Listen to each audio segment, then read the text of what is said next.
joined by the UFC heavyweight world champion, the baddest man on the planet, Stipe Miocic. Does that ever get old hearing that? No, I like it. Baddest man on the planet. I mean, it's just a name, though. Whatever. I'm not the baddest man in my household. I'll tell you that. Ryan, your wife, is definitely the boss.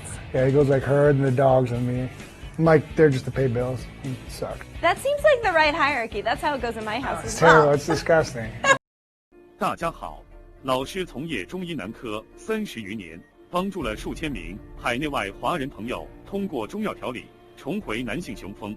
如果你也存在房事时间短、勃起无力、硬度差、中途疲软、肾虚、前列腺炎等问题，现在就加中医老师微信574-993-200，纯中药，一人一方，治根治本，帮助你持续坚挺20至40分钟，补肾壮阳，延时助勃，彻底告别快男软男。记住微信574-993-200。It's been great so far. So let's get right into it. This is a matchup that I feel like the whole world is talking about. This is something that has sort of sparked a new interest in the heavyweight division. Not that there wasn't before, but it's interesting to see that you're on the verge of making history. You're going up against a young new contender. Talk to me about how you're looking at everything right now in the heavyweight division. Well, it's like usual, day by day. You know, walk in, do my thing, and walk out, and still. I mean, I'm not really a flashy guy. I don't really talk smack. I just go there and do my job and I walk out. Do you feel like people are forgetting some of your accolades? Yeah, but who cares? Then listen to whatever they want to think. You know what? You know, it's all about the hype, and that's what they love, and it's what it's the world we live in. Is this mentality what allows you to be so successful, not really thinking about too much what other people are saying?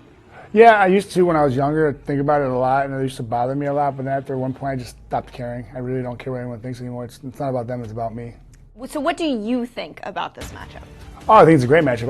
I match up very well with him. It's actually a great matchup for me. You know, he does a lot of things that I do well, and you know, I just can't let him do things he wants. That man we're speaking about is Francis Ngannou. Is he a guy that you've watched for a long time, or is this something when he fought over and he popped onto your radar? No, I've heard of him. You know, he fought a couple guys I saw, a couple fights I've watched. He was on, and you know, he's a tough guy, big, strong, hits hard. You know, and just like every heavyweight. Are you looking at this as something that's going to go all 5 rounds, a place he hasn't seen in the octagon? You know, no, I'm going to go out there and do my job. If it's first round, second round, third, fourth, fifth, I don't really care. I'm going to walk out with the belt still wrapped around my waist. So you're obviously game planning for all situations. Do you think cardio plays a big factor in this? We'll see. You know, maybe not. I don't know. I mean, he's a big boy, so he hasn't really been pushed. So we'll try to do that, you know, which I will, which I do every fight. So you've got this training portion, you've got the home life, and then you're still a firefighter. Correct. There's been a lot of fires in the news recently all over the country, really kind of these devastating blazes. For you, how do you take that news in, and how do you really look at those people who are going in there to fight those fires? I mean, brave. I mean, I wish I could do something more, you know, I mean, it just sucks. You know, I'm good training for a camp and seeing these people go out there and do their risk their lives, it's amazing. You know, I was actually in LA and I went, actually, there was an Instagram video. It looked like, it was like Of the highway. The highway, yeah. Actually, I went through it like 2 days later.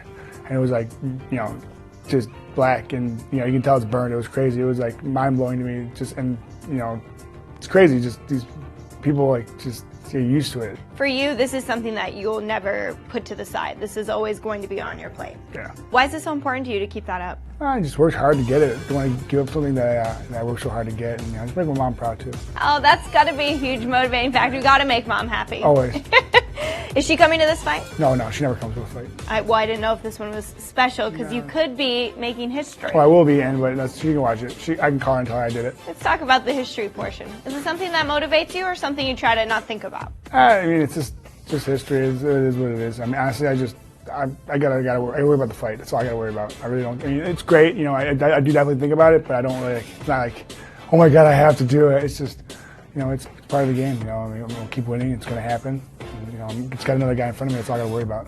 Is he the toughest opponent you faced? I think every guy fights the toughest opponent I fight. So yeah, of course.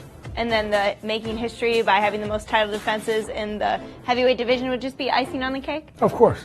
Always. Excellent. Yeah, always. All right. I know that you're not huge on predictions, but what really do you think will go down on Saturday night in this main event? Well, I'm winning. There's no question. And when I get my hand raised, you'll see how I did it. Excellent. Okay, good answer. Well, we will see Saturday night UFC 220. Stipe, best of luck to you. Thank you.